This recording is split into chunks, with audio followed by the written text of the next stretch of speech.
All right, hi everybody. Ryan here once again, up here in the big room in the new old building down here in Canton. So today we're going to talk about what I think is the best truck for owner-operators and new drivers coming into the owner-operator side. My thoughts, a little bit of perspective from not only the mechanic side, but from the driver side as well, owner-operator side.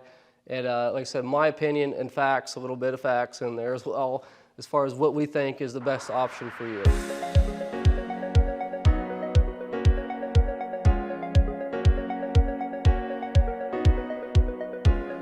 Okay, so those of you that know me, that have been here on the channel, you already know what I'm going to say, but I'm going to say it again, Kenworth. That is the truck. Peterbilt's probably the close second. Peterbilt's bring a little bit more of a premium, I think, as far as price goes. But both Kenworth and Peterbilt are both PACCAR, same company.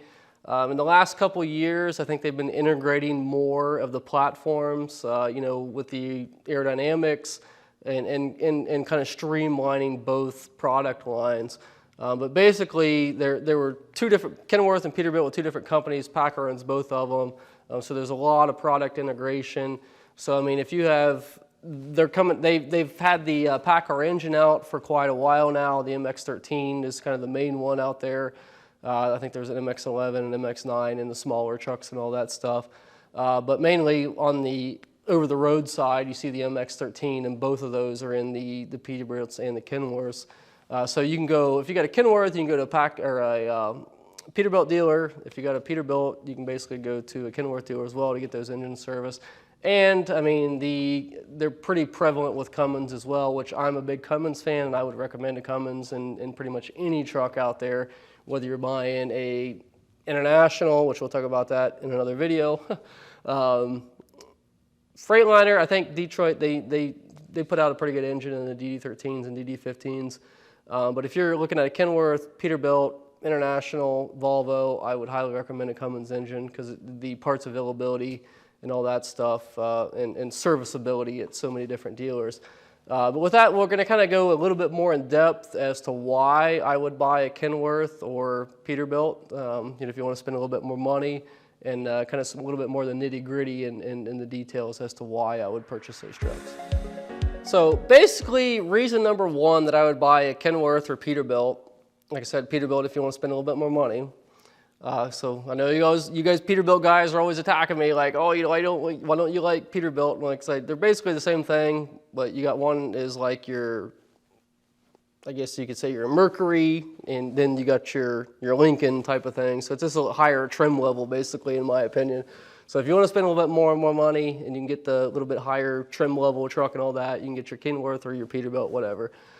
So anyways, the number one reason that I like Kenworths and Peterbilts is the simplicity in the design. I mean, they were basically, I think, initially not so much with the newer trucks these days, but like you're going back to your W9s, T660s, T600s, and all that stuff.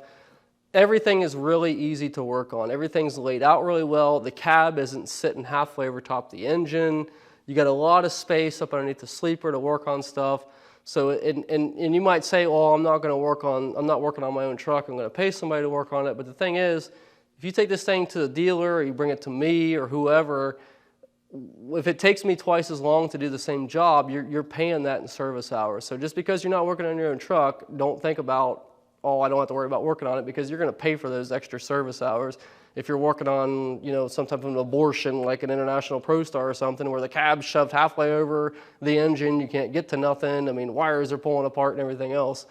So that's just one thing to keep in mind. Even if you're not going to work on your own truck, you're paying somebody to work on you have those extra service hours.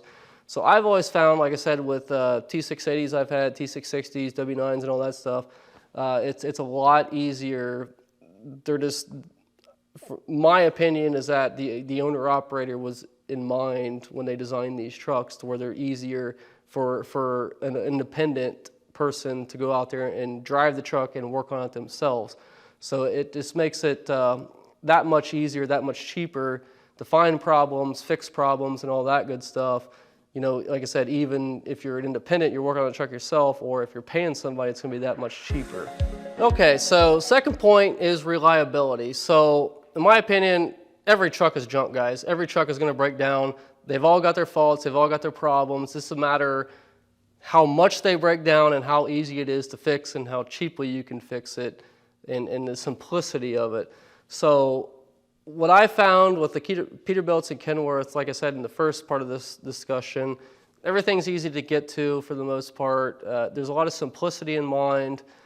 So it makes, when you have less parts, and this is another topic, it could be a whole other video topic. I mean, when you start adding automatic transmissions, you know, your little radar systems, the Bendix Wingsman and all that type of stuff, the more and more systems and modules and chassis nodes and all that stuff you put into the equation, the more complicated things get, the more expensive it gets, the harder it is to find problems, the more, you know, like I said, the more sensors and wiring and modules, it just makes it that much more of a problem. That's why I like the older trucks, you know, back like the you know, most of you guys probably know I'm a pro. I don't have a problem with emissions. We deal with it. But I would rather have something that's like pre-2014 where a lot of the stuff wasn't smart sensors.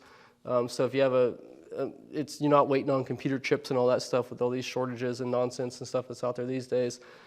So like I said, I like most of the Kenworths and Peterbilts I've dealt with in the past have been like pre-2014, you know, that rate at that 2012 type era, you know, with SCR emissions and all that type of stuff.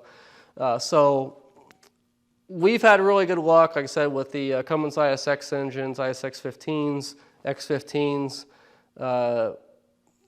It's just easy to get, I mean, we've found that it's easy to get parts for.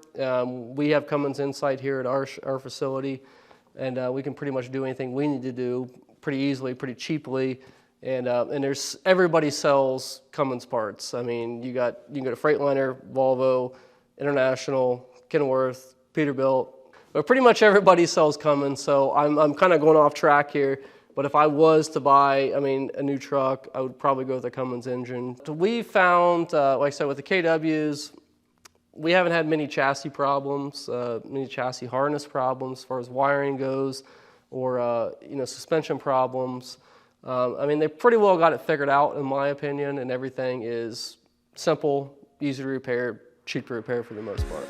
Okay, so our next point, which is probably the most important, is going to be bottom line, guys. I mean, what you're looking at: uptime, downtime, profitability, all that good stuff.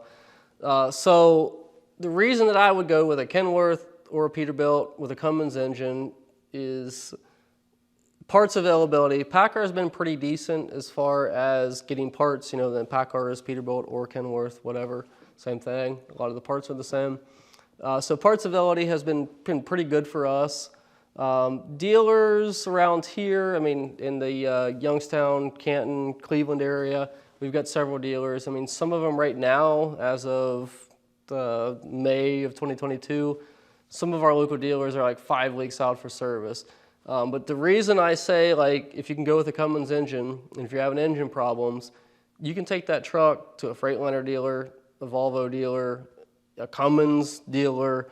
So it gives you that many more options, whether if you have a Detroit or if you have a Cat or something of that nature, you have that many more of a network that you can take your truck to, which is less downtime and more uptime and more profitability. So a warranty is a great thing to have, but if you have to wait 5 weeks to have something even looked at, then repaired after that, and you're waiting on a warranty repair, so you could be in like 2 months. So a lot of times I've had a couple guys, like for example, with turbo actuators and stuff like that on Cummins ISX engines, to where, okay, the turbo actuator is like $1,200, you know, or we can send it in, take the turbo actuator off, send it in, and wait 2 or 3 weeks for them to check it. I mean, okay, how much money have you lost in 3 weeks waiting on a $1,200 part? So we can talk about warranties and how great they are and they protect you and this and that, but the bottom line is that, can you afford to sit for 3 or 4 weeks or 5 weeks or 6 weeks waiting on, you know, a $500 part or $1,500 part? Is it really worth your time? So I would really look at that option. I mean, take that into account as well when you're looking at a truck. I mean, if you have that many more options, like I said, if you have a Peterbilt or a Kenworth, you can interchange with dealers, and if you have a Cummins engine, you can go to basically anybody. I mean, if they're a Cummins authorized dealer, they can do warranty work as well. So like, okay, you might go to Kenworth and they might say 5 weeks, but I can go, my Freightliner dealer down here might only be a week out, so it gives you that much more uptime as well. So that's why, again, why I'm a big Cummins guy. The other thing with your Peterbilts and Kenworths, like I said, going back to the beginning, the simplicity of everything and easeability, I guess, of working on everything. Like I said, it cuts down your service time, where a job on an International ProStar or an LT or something, you know, you got to pull, if you're taking a transmission out, you got to pull the seats out and tear the dash apart and everything else.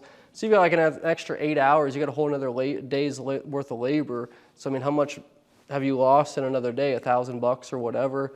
So it's just looking at what's this truck going to cost me over the next 5 years in service hours and downtime and all that good stuff.